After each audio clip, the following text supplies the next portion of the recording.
Welcome back. Sometimes in life we find ourselves stuck kind of in a rut and we have a hard time getting out. Today we're going to talk about how you can achieve contentment and happiness in your life.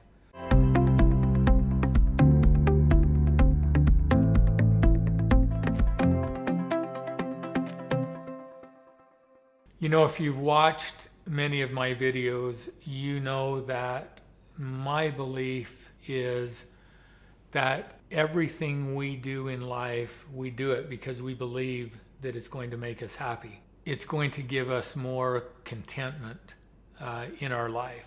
The problem is, oftentimes we don't really understand or know where that happiness comes from. So we have false beliefs that we pick up throughout our life, and then we get conditioned, and then it becomes our autopilot, and we just get in these habits, these patterns, these ruts that keeps us stuck and holds us back from moving forward and truly creating and enjoying the life of our dreams. Well, we're going to talk a little bit about how to achieve that contentment. The first place to start is looking at our thoughts and beliefs, because everything in life that we experience is determined by our thoughts and beliefs about the events and the circumstances in our life. Remember, the events, the circumstances, those things have no meaning until we attach meaning to them.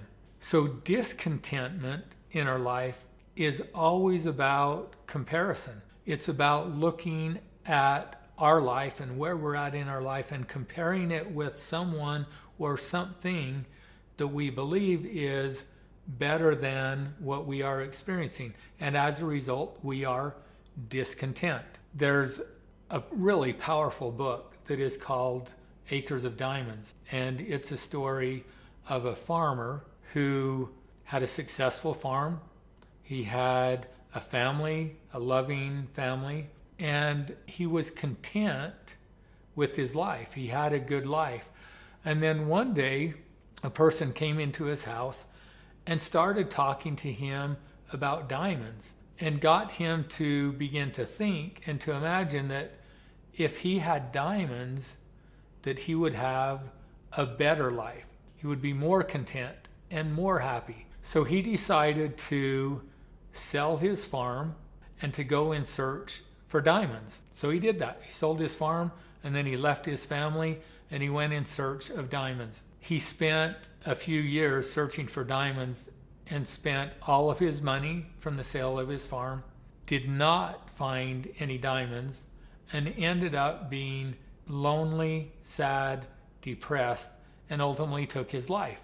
And there's a quote in the book that says he was happy because he was content, and he was content because he was happy. So that's in the beginning of the book. Here's the sad thing about the story, or the rest of the story, is that the person that bought his farm one day was out in his backyard, and he was walking along the stream that ran through the farm, and he looked down and he saw something that kind of glittered or shone in there, and he reached in, and anyway, it was this kind of large blackish colored stone. And anyway, he thought it was cool looking, so he picked it up and he brought it in and he put it on the mantle in his living room. And a little while later, the same gentleman that had been friends of the farmer came into the home, and he saw the rock sitting on the mantle, and he said to the person that owned the property, he says, "Where did you get that?" And he said, "I just got it out in my backyard in the stream running through our fields." And he said, "Really?" He says, "Do you know what that is?" And he said, "No." He says, "That's a diamond." And the guy didn't even know it was a diamond, but they cut it open, and yeah, it was a diamond. And it turns out that property turned out to be one of the most successful diamond mines in the world. So oftentimes we're looking for something and we don't really even know for sure what we are looking for, but it's in comparison to what we have. It could be that we already have everything that we need to be content and to be happy, but because of comparison, with something else, now we are discontented and unhappy. And sometimes we don't even know what we are searching for. So the old farmer that sold his farm, the diamonds that he went searching for were already in his backyard. He just didn't even know what he was looking for. I have one other example of this.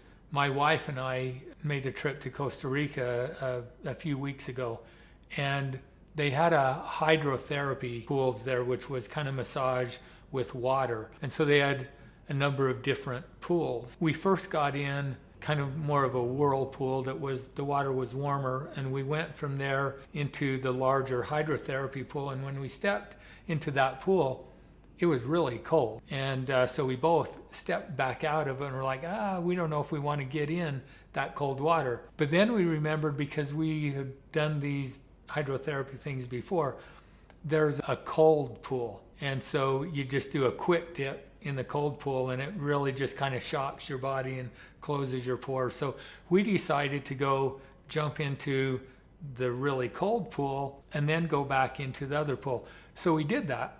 And as you can imagine, so we jumped in the cold pool, which was what felt like freezing. And then we went back to the other pool, and it now felt warm.